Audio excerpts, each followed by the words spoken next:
ಇಲ್ಲಿಯವರೆಗೂ LOCಗಳನ್ನ ಮಾತ್ರ ಟಾರ್ಗೆಟ್ ಮಾಡ್ತಿದ್ದಂತ ಪಾಕಿಸ್ತಾನದ ಸೇನೆ ಈ ಸದ್ಯಕ್ಕೆ ಶ್ರೀನಗರದ ನಗರವನ್ನು ಕೂಡ ಟಾರ್ಗೆಟ್ ಮಾಡಿರುವಂಥದ್ದು. ಅದರಲ್ಲೂ ಕೂಡ ನಿವಾಸಿಗಳು ಅತಿ ಹೆಚ್ಚು ವಾಸ ಮಾಡುವಂಥ ಒಂದು ಏರಿಯಾವನ್ನು ನಾವು ಈಗಾಗಲೇ ತೋರಿಸಿದ್ರೆ, ಮತ್ತೊಂದು ಭಾಗದಲ್ಲಿ ಟೂರಿಸ್ಟ್ಗಳು ಅತಿ ಹೆಚ್ಚಾಗಿ ಸಾವಿರಾರಲ್ಲ ಲಕ್ಷಾಂತರ ಸಂಖ್ಯೆಯಲ್ಲಿ ಬರುವಂಥ ದಲ್ ಲೇಕ್ನ ಅಟ್ಯಾಕ್ ಮಾಡಿದ್ದಾರೆ. ಆ ದಲ್ ಲೇಕ್ನ ಅಟ್ಯಾಕ್ ಮಾಡಿರುವಂಥ ಹಿನ್ನೆಲೆ ನಾವು ನೋಡೋದಾದ್ರೆ, ಮೊದಲನೇದಾಗಿ ಇಲ್ಲಿ ಇಡೀ ಪ್ರಪಂಚದಿಂದ ಲಕ್ಷಾಂತರ ಜನರು ಈ ಒಂದು ಲೇಕ್ನಲ್ಲಿ ಹೌಸ್ ಬೋಟ್ ಏನಿದೆ ಅಥವಾ ಬೋಟ್ ಹೌಸ್ ಅಂತ ಏನು ಕರೀತಾರೆ ಅದರಲ್ಲಿ ವಾಸ ಮಾಡೋದಕ್ಕೆ ಬರ್ತಾರೆ. ಈ ಒಂದು ದಲ್ ಲೇಕ್ ಸುಮಾರು 16 ಕಿಲೋಮೀಟರ್ ವಿಸ್ತೀರ್ಣದಲ್ಲಿ ಇರುವಂಥದ್ದು. ಇಂತಹ ದಲ್ ಲೇಕ್ನಲ್ಲಿ ಹೌಸ್ ಬೋಟ್ಗಳಾಗಿರ್ಬೋದು, ಸ್ಥಳೀಯ ಒಂದಿಷ್ಟು ಹೋಮ್ ಸ್ಟೇಗಳಾಗಿರ್ಬೋದು, ಎಲ್ಲವೂ ಇರುವಂಥದ್ದು. ಈ ಒಂದು ಜನರ ಮೇಲೆ ಅಟ್ಯಾಕ್ ಮಾಡೋದಕ್ಕೆ ಪಾಕಿಸ್ತಾನ ಯಾವಾಗ ಡಿಸೈಡ್ ಮಾಡ್ತೋ, ನಮ್ಮ ಏರ್ ಡಿಫೆನ್ಸ್ ಸಿಸ್ಟಮ್ ಅದನ್ನ ಗಾಳಿಯಲ್ಲೇ ಹೊಡೆದು ಉರುಳಿಸಿದ ನಂತರ ಆ ಒಂದು ತುಕಡ ಏನಿರುತ್ತೆ ಅಥವಾ ಆ ಒಂದು ಅವಶೇಷ ಏನಿರುತ್ತೆ, ನಾವೀಗ ನಿಮಗೆ ತೋರಿಸ್ತಿರುವಂತ ಆ ಒಂದು ಬ್ರಿಡ್ಜ್ ಏನಿದೆ, ಆ ಒಂದು ಬ್ರಿಡ್ಜ್ನ ಮೇಲ್ಭಾಗಕ್ಕೆ ಬಿದ್ದು ಅದಾದ ನಂತರ ಕೆಳಕ್ಕೆ ಅಂದ್ರೆ ನೀರಿನಲ್ಲಿ ಮುಳುಗಿತ್ತು. ಆ ಒಂದು ಅವಶೇಷವನ್ನ ಇವತ್ತು ಬೆಳಿಗ್ಗೆ ಸೇನೆ ಬಂದು ತೆಗೆದಿರುವಂಥದ್ದು. ಒಂದು ವಿಚಾರ ನಾವು ಗಮನಿಸಲೇಬೇಕು, ಯಾಕೆ ದಲ್ ಲೇಕ್, ಯಾಕೆ ಶ್ರೀನಗರ? LOC ಆಯಿತು, ಅವರಿಗೆ ಗಡಿರೇಖೆ ಇರ್ತಾ ಇತ್ತು, ಆ ಗಡಿರೇಖೆ ಬಳಿ ಜನರ ಜೊತೆ ಜಗಳ ಇರ್ತಾ ಇತ್ತು. ಆದರೆ ಈ ಸದ್ಯದ ಮಟ್ಟಿಗೆ ಯಾಕೆ ಈ ಒಂದು ಟೂರಿಸ್ಟ್ ಸ್ಪಾಟ್ ಅನ್ನ ಅಟ್ಯಾಕ್ ಮಾಡ್ತಿದ್ದಾರೆ ಅಂತ ನಾವು ನೋಡೋದಾಯ್ತು ಅಂದ್ರೆ, ಇಲ್ಲಿರುವಂತ ನಿವಾಸಿಗಳ ರಕ್ತವನ್ನ ಹರಿಸಬೇಕು, ಇಲ್ಲಿರುವಂತ ಟೂರಿಸ್ಟ್ಗಳ ರಕ್ತವನ್ನ ಹರಿಸಬೇಕು. ಇದು ಕೇವಲ ಭಾರತಕ್ಕೆ ಸೀಮಿತವಾಗದಂತ ಸುದ್ದಿ ಆಗಬೇಕು, ಇದು ಅಂತಾರಾಷ್ಟ್ರೀಯ ಮಟ್ಟದಲ್ಲಿ ಸುದ್ದಿ ಆಗಬೇಕು, ಅನೇಕ ಜನರ ಮಾರಣ ಹೋಮ ಆಗಬೇಕು. ಇಂತೆಲ್ಲ ಆಲೋಚನೆಗಳಿಂದ ಪಾಕಿಸ್ತಾನ ನಡೆಸಿರುವಂತ ಏರಿಯಲ್ ದಾಳಿಯನ್ನ ನಮ್ಮ ಏರ್ ಡಿಫೆನ್ಸ್ ಸಿಸ್ಟಮ್ ಗಾಳಿಯಲ್ಲೇ ಹೊಡೆದು ಉರುಳಿಸಿರೋ ಪರಿಣಾಮ ಇವತ್ತು ನಾನಾಗಿರ್ಬೋದು, ನಮ್ಮ ತಂಡ ಆಗಿರ್ಬೋದು, ಇಲ್ಲಿರುವಂತ ನಿವಾಸಿಗಳಾಗಿರ್ಬೋದು, ಪ್ರತಿಯೊಬ್ಬರು ಕೂಡ ಸೇಫ್ ಆಗಿದ್ದಾರೆ. ಈ ಸದ್ಯದ ಮಟ್ಟಿಗೆ ದಲ್ ಲೇಕ್ನಲ್ಲಿ ನಿರ್ಜನ ಪ್ರದೇಶದಂತಾಗಿರುವಂಥದ್ದು, ಯಾವ ವ್ಯಕ್ತಿಗಳನ್ನು ಇಲ್ಲಿ ಬರೋದಕ್ಕೆ ಬಿಡ್ತಾ ಇಲ್ಲ. ಇಡೀ ಶ್ರೀನಗರ 144 ಸೆಕ್ಷನ್ ಅಂತೆ ಈ ಸದ್ಯದ ಮಟ್ಟಿಗೆ ಕಂಡು ಬರ್ತಾ ಇರೋದು ಎಷ್ಟು ಸತ್ಯವೋ ಅಷ್ಟೇ ಸೇಫ್ಟಿಯನ್ನ ನಾವು ನಿಮಗೆ ಕೊಡ್ತೇವೆ ಅಂತ ಇಲ್ಲಿರುವಂತ ಪ್ರತಿಯೊಬ್ಬ ಯೋಧನು ಕೂಡ ಧೈರ್ಯವನ್ನ ನೀಡ್ತಿದ್ದಾನೆ. ಕ್ಯಾಮ್ರಾ ಪರ್ಸನ್ ಮಧು ಜೊತೆ ಅಭಿಷೇಕ್ BV, ರಿಪಬ್ಲಿಕ್ ಕನ್ನಡ, ಕಾಶ್ಮೀರ. ಇಲ್ಲಿಯವರೆಗೂ LOCಗಳನ್ನ ಮಾತ್ರ ಟಾರ್ಗೆಟ್ ಮಾಡ್ತಿದ್ದಂತ ಪಾಕಿಸ್ತಾನದ ಸೇನೆ ಈ ಸದ್ಯಕ್ಕೆ ಶ್ರೀನಗರದ ನಗರವನ್ನು ಕೂಡ ಟಾರ್ಗೆಟ್ ಮಾಡಿರುವಂಥದ್ದು. ಅದರಲ್ಲೂ ಕೂಡ ನಿವಾಸಿಗಳು ಅತಿ ಹೆಚ್ಚು ವಾಸ ಮಾಡುವಂಥ ಒಂದು ಏರಿಯಾವನ್ನು ನಾವು ಈಗಾಗಲೇ ತೋರಿಸಿದ್ರೆ, ಮತ್ತೊಂದು ಭಾಗದಲ್ಲಿ ಟೂರಿಸ್ಟ್ಗಳು ಅತಿ ಹೆಚ್ಚಾಗಿ ಸಾವಿರಾರಲ್ಲ ಲಕ್ಷಾಂತರ ಸಂಖ್ಯೆಯಲ್ಲಿ ಬರುವಂಥ ದಲ್ ಲೇಕ್ನ ಅಟ್ಯಾಕ್ ಮಾಡಿದ್ದಾರೆ.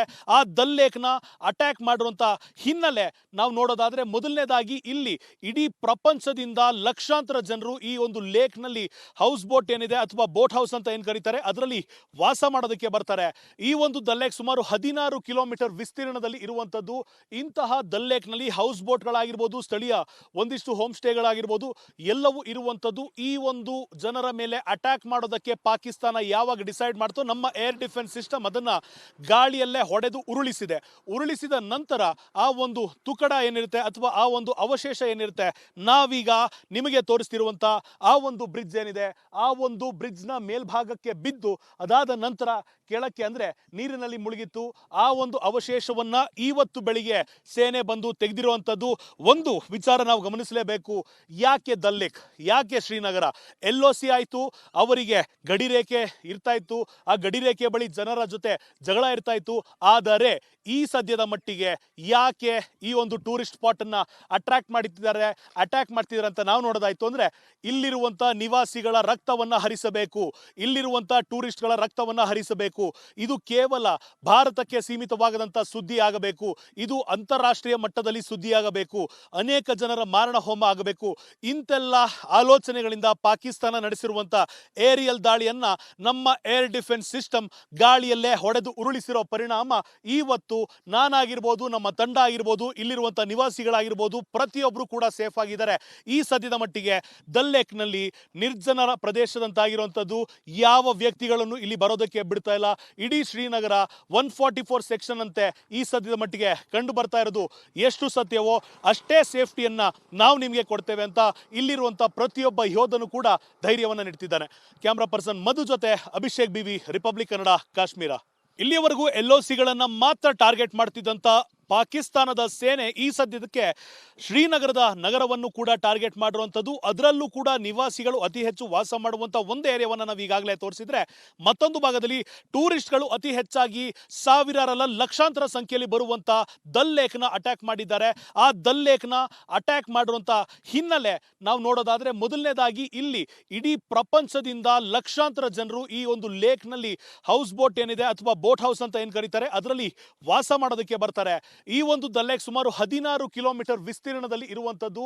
ಇಂತಹ ದಲ್ ಲೇಕ್ನಲ್ಲಿ ಹೌಸ್ ಬೋಟ್ಗಳಾಗಿರ್ಬೋದು, ಸ್ಥಳೀಯ ಒಂದಿಷ್ಟು ಹೋಮ್ ಸ್ಟೇಗಳಾಗಿರ್ಬೋದು, ಎಲ್ಲವೂ ಇರುವಂಥದ್ದು. ಈ ಒಂದು ಜನರ ಮೇಲೆ ಅಟ್ಯಾಕ್ ಮಾಡೋದಕ್ಕೆ ಪಾಕಿಸ್ತಾನ ಯಾವಾಗ ಡಿಸೈಡ್ ಮಾಡ್ತೋ, ನಮ್ಮ ಏರ್ ಡಿಫೆನ್ಸ್ ಸಿಸ್ಟಮ್ ಅದನ್ನ ಗಾಳಿಯಲ್ಲೇ ಹೊಡೆದು ಉರುಳಿಸಿದ ನಂತರ ಆ ಒಂದು ತುಕಡ ಏನಿರುತ್ತೆ ಅಥವಾ ಆ ಒಂದು ಅವಶೇಷ ಏನಿರುತ್ತೆ, ನಾವೀಗ ನಿಮಗೆ ತೋರಿಸ್ತಿರುವಂತ ಆ ಒಂದು ಬ್ರಿಡ್ಜ್ ಏನಿದೆ, ಆ ಒಂದು ಬ್ರಿಡ್ಜ್ ನ ಮೇಲ್ಭಾಗಕ್ಕೆ ಬಿದ್ದು ಅದಾದ ನಂತರ ಕೆಳಕ್ಕೆ ಅಂದ್ರೆ ನೀರಿನಲ್ಲಿ ಮುಳುಗಿತ್ತು. ಆ ಒಂದು ಅವಶೇಷವನ್ನ ಇವತ್ತು ಬೆಳಿಗ್ಗೆ ಸೇನೆ ಬಂದು ತೆಗೆದಿರುವಂತದ್ದು. ಒಂದು ವಿಚಾರ ನಾವು ಗಮನಿಸಲೇಬೇಕು, ಯಾಕೆ ದಲ್ ಲೇಕ್, ಯಾಕೆ ಶ್ರೀನಗರ? LOC ಆಯ್ತು, ಅವರಿಗೆ ಗಡಿ ರೇಖೆ ಇರ್ತಾ ಇತ್ತು, ಆ ಗಡಿ ರೇಖೆ ಬಳಿ ಜನರ ಜೊತೆ ಜಗಳ ಇರ್ತಾ ಇತ್ತು. ಆದರೆ ಈ ಸದ್ಯದ ಮಟ್ಟಿಗೆ ಯಾಕೆ ಈ ಒಂದು ಟೂರಿಸ್ಟ್ ಸ್ಪಾಟ್ ಅನ್ನ ಅಟ್ಯಾಕ್ ಮಾಡ್ತಿದ್ದಾರೆ ಅಂತ ನಾವು ನೋಡೋದಾಯ್ತು ಅಂದ್ರೆ, ಇಲ್ಲಿರುವಂತ ನಿವಾಸಿಗಳ ರಕ್ತವನ್ನ ಹರಿಸಬೇಕು, ಇಲ್ಲಿರುವಂತ ಟೂರಿಸ್ಟ್ಗಳ ರಕ್ತವನ್ನ ಹರಿಸಬೇಕು. ಇದು ಕೇವಲ ಭಾರತಕ್ಕೆ ಸೀಮಿತವಾಗದಂತ ಸುದ್ದಿ ಆಗಬೇಕು, ಇದು ಅಂತಾರಾಷ್ಟ್ರೀಯ ಮಟ್ಟದಲ್ಲಿ ಸುದ್ದಿಯಾಗಬೇಕು, ಅನೇಕ ಜನರ ಮಾರಣ ಹೋಮ ಆಗಬೇಕು. ಇಂತೆಲ್ಲ ಆಲೋಚನೆಗಳಿಂದ ಪಾಕಿಸ್ತಾನ ನಡೆಸಿರುವಂತ ಏರಿಯಲ್ ದಾಳಿಯನ್ನ ನಮ್ಮ ಏರ್ ಡಿಫೆನ್ಸ್ ಸಿಸ್ಟಮ್ ಗಾಳಿಯಲ್ಲೇ ಹೊಡೆದು ಉರುಳಿಸಿರೋ ಪರಿಣಾಮ ಇವತ್ತು ನಾನಾಗಿರ್ಬೋದು, ನಮ್ಮ ತಂಡ ಆಗಿರ್ಬೋದು, ಇಲ್ಲಿರುವಂತ ನಿವಾಸಿಗಳಾಗಿರ್ಬೋದು, ಪ್ರತಿಯೊಬ್ಬರು ಕೂಡ ಸೇಫ್ ಆಗಿದ್ದಾರೆ. ಈ ಸದ್ಯದ ಮಟ್ಟಿಗೆ ದಲ್ ಲೇಕ್ನಲ್ಲಿ ನಿರ್ಜನ ಪ್ರದೇಶದಂತಾಗಿರುವಂಥದ್ದು, ಯಾವ ವ್ಯಕ್ತಿಗಳನ್ನು ಇಲ್ಲಿ ಬರೋದಕ್ಕೆ ಬಿಡ್ತಾ ಇಲ್ಲ. ಇಡೀ ಶ್ರೀನಗರ 144 ಸೆಕ್ಷನ್ ಅಂತೆ ಈ ಸದ್ಯದ ಮಟ್ಟಿಗೆ ಕಂಡು ಬರ್ತಾ ಇರೋದು. ಎಷ್ಟು ಸತ್ಯವೋ ಅಷ್ಟೇ ಸೇಫ್ಟಿಯನ್ನ ನಾವು ನಿಮಗೆ ಕೊಡ್ತೇವೆ ಅಂತ ಇಲ್ಲಿರುವಂತ ಪ್ರತಿಯೊಬ್ಬ ಯೋಧನು ಕೂಡ ಧೈರ್ಯವನ್ನ ನೀಡ್ತಿದ್ದಾನೆ. ಕ್ಯಾಮ್ರಾ ಪರ್ಸನ್ ಮಧು ಜೊತೆ ಅಭಿಷೇಕ್ ಬಿವಿ, ರಿಪಬ್ಲಿಕ್ ಕನ್ನಡ, ಕಾಶ್ಮೀರ. ಇಲ್ಲಿಯವರೆಗೂ LOCಗಳನ್ನ ಮಾತ್ರ ಟಾರ್ಗೆಟ್ ಮಾಡ್ತಿದ್ದಂತ ಪಾಕಿಸ್ತಾನದ ಸೇನೆ ಈ ಸದ್ಯದಕ್ಕೆ ಶ್ರೀನಗರದ ನಗರವನ್ನು ಕೂಡ ಟಾರ್ಗೆಟ್ ಮಾಡಿರುವಂಥದ್ದು. ಅದರಲ್ಲೂ ಕೂಡ ನಿವಾಸಿಗಳು ಅತಿ ಹೆಚ್ಚು ವಾಸ ಮಾಡುವಂಥ ಒಂದು ಏರಿಯಾವನ್ನು ನಾವು ಈಗಾಗಲೇ ತೋರಿಸಿದ್ರೆ, ಮತ್ತೊಂದು ಭಾಗದಲ್ಲಿ ಟೂರಿಸ್ಟ್ಗಳು ಅತಿ ಹೆಚ್ಚಾಗಿ ಸಾವಿರಾರಲ್ಲ ಲಕ್ಷಾಂತರ ಸಂಖ್ಯೆಯಲ್ಲಿ ಬರುವಂಥ ದಲ್ ಲೇಕ್ನ ಅಟ್ಯಾಕ್ ಮಾಡಿದ್ದಾರೆ. ಆ ದಲ್ ಲೇಕ್ನ ಅಟ್ಯಾಕ್ ಮಾಡಿರುವಂಥ ಹಿನ್ನೆಲೆ ನಾವು ನೋಡೋದಾದ್ರೆ, ಮೊದಲನೇದಾಗಿ ಇಲ್ಲಿ ಇಡೀ ಪ್ರಪಂಚದಿಂದ ಲಕ್ಷಾಂತರ ಜನರು ಈ ಒಂದು ಲೇಕ್ನಲ್ಲಿ ಹೌಸ್ ಬೋಟ್ ಏನಿದೆ ಅಥವಾ ಬೋಟ್ ಹೌಸ್ ಅಂತ ಏನು ಕರೀತಾರೆ ಅದರಲ್ಲಿ ವಾಸ ಮಾಡೋದಕ್ಕೆ ಬರ್ತಾರೆ. ಈ ಒಂದು ದಲ್ ಲೇಕ್ ಸುಮಾರು 16 ಕಿಲೋಮೀಟರ್ ವಿಸ್ತೀರ್ಣದಲ್ಲಿ ಇರುವಂಥದ್ದು. ಇಂತಹ ದಲ್ ಲೇಕ್ನಲ್ಲಿ ಹೌಸ್ ಬೋಟ್ಗಳಾಗಿರ್ಬೋದು, ಸ್ಥಳೀಯ ಒಂದಿಷ್ಟು ಹೋಮ್ ಸ್ಟೇಗಳಾಗಿರ್ಬೋದು, ಎಲ್ಲವೂ ಇರುವಂಥದ್ದು. ಈ ಒಂದು ಜನರ ಮೇಲೆ ಅಟ್ಯಾಕ್ ಮಾಡೋದಕ್ಕೆ ಪಾಕಿಸ್ತಾನ ಯಾವಾಗ ಡಿಸೈಡ್ ಮಾಡ್ತೋ, ನಮ್ಮ ಏರ್ ಡಿಫೆನ್ಸ್ ಸಿಸ್ಟಮ್ ಅದನ್ನ ಗಾಳಿಯಲ್ಲೇ ಹೊಡೆದು ಉರುಳಿಸಿದ ನಂತರ ಆ ಒಂದು ತುಕಡ ಏನಿರುತ್ತೆ ಅಥವಾ ಆ ಒಂದು ಅವಶೇಷ ಏನಿರುತ್ತೆ, ನಾವೀಗ ನಿಮಗೆ ತೋರಿಸ್ತಿರುವಂತ ಆ ಒಂದು ಬ್ರಿಡ್ಜ್ ಏನಿದೆ, ಆ ಒಂದು ಬ್ರಿಡ್ಜ್ ನ ಮೇಲ್ಭಾಗಕ್ಕೆ ಬಿದ್ದು ಅದಾದ ನಂತರ ಕೆಳಕ್ಕೆ ಅಂದ್ರೆ ನೀರಿನಲ್ಲಿ ಮುಳುಗಿತ್ತು. ಆ ಒಂದು ಅವಶೇಷವನ್ನ ಇವತ್ತು ಬೆಳಿಗ್ಗೆ ಸೇನೆ ಬಂದು ತೆಗೆದಿರುವಂತದ್ದು. ಒಂದು ವಿಚಾರ ನಾವು ಗಮನಿಸಲೇಬೇಕು, ಯಾಕೆ ದಲ್ ಲೇಕ್, ಯಾಕೆ ಶ್ರೀನಗರ? LOC ಆಯ್ತು, ಅವರಿಗೆ ಗಡಿ ರೇಖೆ ಇರ್ತಾ ಇತ್ತು, ಆ ಗಡಿ ರೇಖೆ ಬಳಿ ಜನರ ಜೊತೆ ಜಗಳ ಇರ್ತಾ ಇತ್ತು. ಆದರೆ ಈ ಸದ್ಯದ ಮಟ್ಟಿಗೆ ಯಾಕೆ ಈ ಒಂದು ಟೂರಿಸ್ಟ್ ಸ್ಪಾಟ್ ಅನ್ನ ಅಟ್ಯಾಕ್ ಮಾಡ್ತಿದ್ದಾರೆ ಅಂತ ನಾವು ನೋಡೋದಾಯ್ತು ಅಂದ್ರೆ, ಇಲ್ಲಿರುವಂತ ನಿವಾಸಿಗಳ ರಕ್ತವನ್ನ ಹರಿಸಬೇಕು, ಇಲ್ಲಿರುವಂತ ಟೂರಿಸ್ಟ್ಗಳ ರಕ್ತವನ್ನ ಹರಿಸಬೇಕು. ಇದು ಕೇವಲ ಭಾರತಕ್ಕೆ ಸೀಮಿತವಾಗದಂತ ಸುದ್ದಿ ಆಗಬೇಕು, ಇದು ಅಂತಾರಾಷ್ಟ್ರೀಯ ಮಟ್ಟದಲ್ಲಿ ಸುದ್ದಿಯಾಗಬೇಕು, ಅನೇಕ ಜನರ ಮಾರಣ ಹೋಮ ಆಗಬೇಕು.